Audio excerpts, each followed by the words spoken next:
Hello everyone, आप सभी का मेरे चैनल पर बहुत बहुत स्वागत है फ्रेंड्स। तो आज हम बनाएंगे बहुत ही ज़्यादा स्वादिष्ट मावा बर्फ़ी और ये बहुत ही जल्दी क्विकली बन जाती है बिना कुछ झंझट के। और आपको पता ही है कि मावा की बर्फ़ी खाने में कैसी लगती है और ये बहुत ही ज़्यादा रिक्वेस्टेड वीडियो है और मुझे बहुत सारे कमेंट आ रहे थे कि मावा की बर्फ़ी बनाकर दिखाइए। और मावा से बनी हुई मिठाई की बात ही और होती है फ्रेंड्स। और ये रेसिपी बस एक ट्रिक आजमा कर बनाई हुई है, वो मैं आपको आगे वीडियो में बताऊंगी। और बहुत ही कम इंग्रेडिएंट लगते हैं इस रेसिपी को बनाने के लिए और खाने में तो बहुत ही ज़्यादा स्वादिष्ट लगती है मिठाई। बच्चे बूढ़े सभी खा सकते हैं, बस मुंह में डालते ही घुल जाएगा। तो चलो बनाते हैं आज के डिलीशियस मावा बर्फ़ी। तो मावा बर्फ़ी बनाने के लिए हमें सबसे पहले गैस को ऑन कर लेना है। अब हम गैस के ऊपर एक कढ़ाई रख देते हैं। यहाँ आप जो भी बर्तन ले वो मोटे तले का लेना है। तो ये मैंने ले लिया है 500 ग्राम खोया। अब हम खोया को डाल देते हैं इस कढ़ाई में। अब हमें गैस का फ्लेम मीडियम रखना है। मीडियम फ्लेम पे इसे लगातार चलाना है और जैसे ही खोया गर्म होने लगता है ना, वैसे ही ये मेल्ट होना शुरू हो जाता है।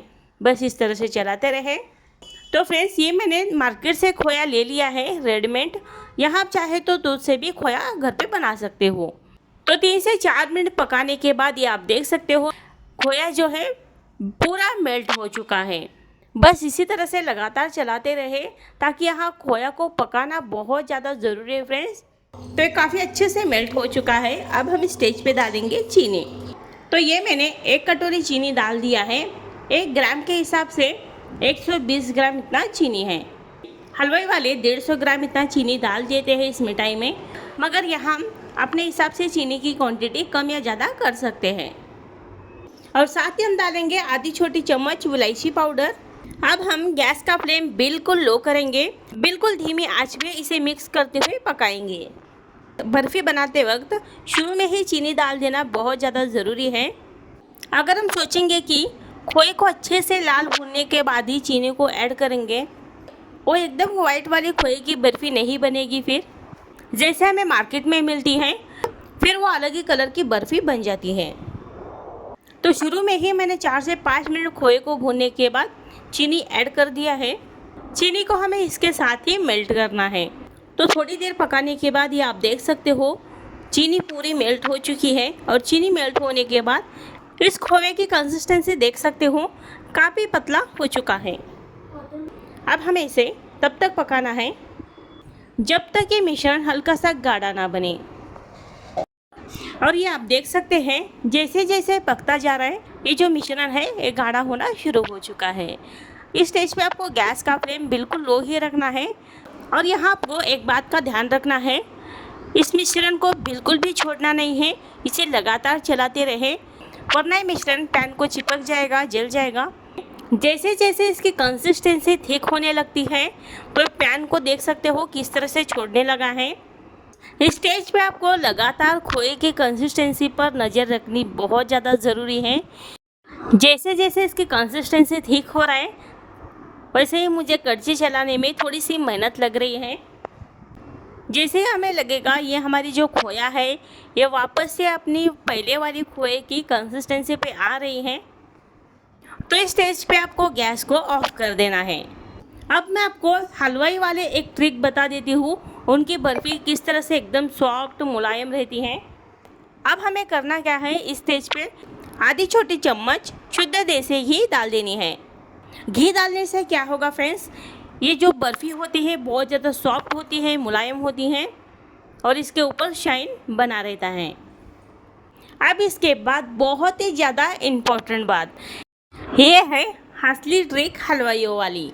गैस को ऑफ करने के बाद लगातार इसे 4 से 5 मिनट तक इसी तरह से चलाते रहें। अब हमें इसे किसी भी थाली में या एयर कंटेनर जार में ट्रांसफ़र नहीं करनी है सेट होने के लिए। बस इसी तरह से लगातार चलाते रहें और इसे हल्का ठंडा कर लें। और इसी से जो हल्का सा दरदरा सा टेक्सचर आता है ना मार्केट के बर्फ़ी में, वो आएगा और इसका जो कलर है ये भी हल्का सा वाइट हो जाएगा इस तरह से फेंटते रहने से। यहाँ आपको कम से कम 4 से 5 मिनट तक इसी तरह से लगातार चलाते हुए रहना है, तभी आपको मार्केट जैसे बर्फ़ी का रिज़ल्ट मिलेगा। इस बर्फी को आप किसे भी खिलाओगे तो इंसान खा के पहचान ही नहीं पाएगा कि ये बर्फी अपने घर पे बनाया है। इतनी ज़्यादा स्वादिष्ट बनती है बर्फी, और साथ ही इसे बनाने का तरीका भी काफ़ी ज़्यादा आसान है और बहुत ही कम, बस 2 से 3 इंग्रेडिएंट में बनकर तैयार भी होती है। अब ये हल्का सा ठंडा भी हो चुका है। अब हम इसे साइड में रखेंगे। तो ये मैंने एक बाउल ले लिया है इसे जमाने के लिए, और ये मैंने ले लिया है बटर पेपर। बस इस तरह से बटर पेपर को इसके अंदर सेट कर देते हैं। अब हम बटर पेपर को हल्का सा घी से ग्रीस कर लेते हैं। यहाँ पे इस मिठाई को जमाने के लिए घर की कोई भी थाली ले सकते हो या मिठाई जमाने के लिए ट्रे भी ले सकते हो। अब ये बर्फ़ी का जो मिश्रण है पूरा ठंडा नहीं हुआ है, हल्का सा गर्म है फ्रेंड्स। बर्फ़ी का पूरा मिश्रण इस बोल में मैंने ट्रांसफ़र कर दिया है। अब हमें इस तरह से कटोरी या ग्लास लेनी है घर की, और ऊपर से इस तरह से हल्का चिकना कर लेना है। तो ये मैंने इसे अच्छे से लेवल कर दिया है, देख सकते हो। अब हमें इसे आधे घंटे के लिए सेट होने के लिए रख देना है। अगर आपको जल्दी है तो फ्रिज में 10 मिनट के लिए रख दीजिएगा। तो चलिए मिलते हैं थोड़ी देर बाद। तो ये देखिए, ये हमारी मावा बर्फ़ी बिल्कुल जमकर तैयार है।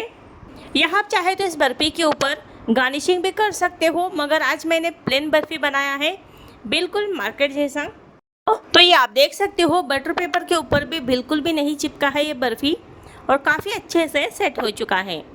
अब अपने मनचाहे शेप में इसे कट कर लीजिए। तो मैंने इसे इस तरह से कट कर लिया है।